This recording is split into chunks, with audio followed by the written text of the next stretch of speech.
rocher, ma lumière et mon sauveur. Je ne crains rien.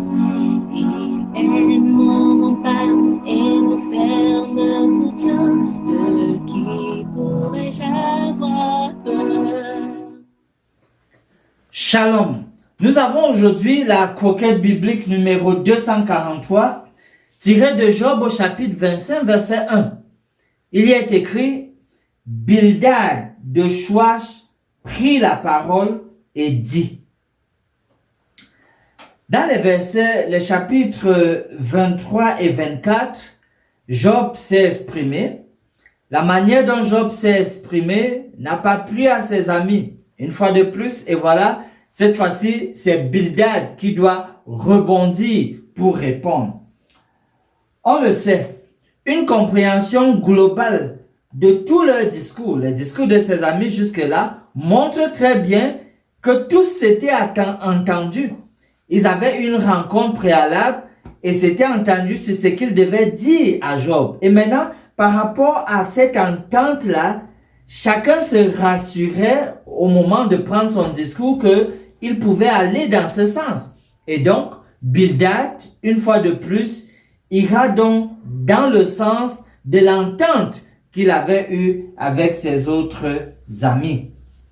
Mais commençons déjà par faire quelques rappels sur le personnage de Bildad. Bildad est de Chouach, cet ancêtre-là qui était un des fils d'Abraham à travers Ketura. Et ce que nous voyons dans le fond, c'est que Bildad représente donc la sagesse occidentale. Raison pour laquelle ses principaux thèmes tournent autour de la soudaineté, la rapidité et le caractère terrible de la colère de Dieu. Voilà les points sur lesquels Bildad s'illustre lorsqu'il doit prendre la parole. Pourquoi donc toujours s'arrêter un instant pour considérer le personnage qui va parler?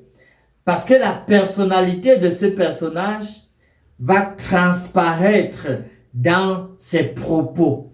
Si c'est quelqu'un d'optimiste, ça se verra. Si c'est quelqu'un d'aimable ou de détestable, ça se verra. Si c'est quelqu'un on parle de sweet personality, d'une douce personnalité, cela également va transparaître dans les paroles. Pour nous, et en termes de promesses, dans Jean 14, le verset 27, Jésus disait déjà, « Je vous laisse la paix, je vous donne ma paix. Je ne vous donne pas comme le monde donne. » La manière dont lui, il fait. Et donc, on voit cette idée ici. Et il ajoute que votre cœur ne se trouble donc point et ne s'alarme point.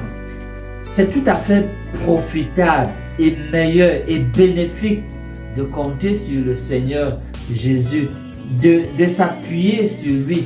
Parce que, en dépit donc des difficultés, la manière dont lui, il va intervenir, c'est quelque chose de tellement merveilleux que pour rien, on ne voudrait rater l'appui du Seigneur, son aide et sa sollicitude à votre endroit.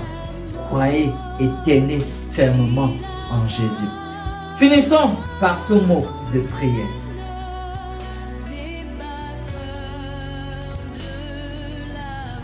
Dieu notre Père, nous te remercions et nous venons à toi. S'il te plaît, modèle-nous et prépare-nous à donner le meilleur possible en prenant soin des malades autour de nous. Nous nous appuyons donc sur toi afin d'avoir une influence positive sur ces malades. Daigne bénir notre ministère à leur endroit afin qu'ils te représentent et glorifient ton nom. Nous te le demandons dans le précieux nom de Jésus. Amen.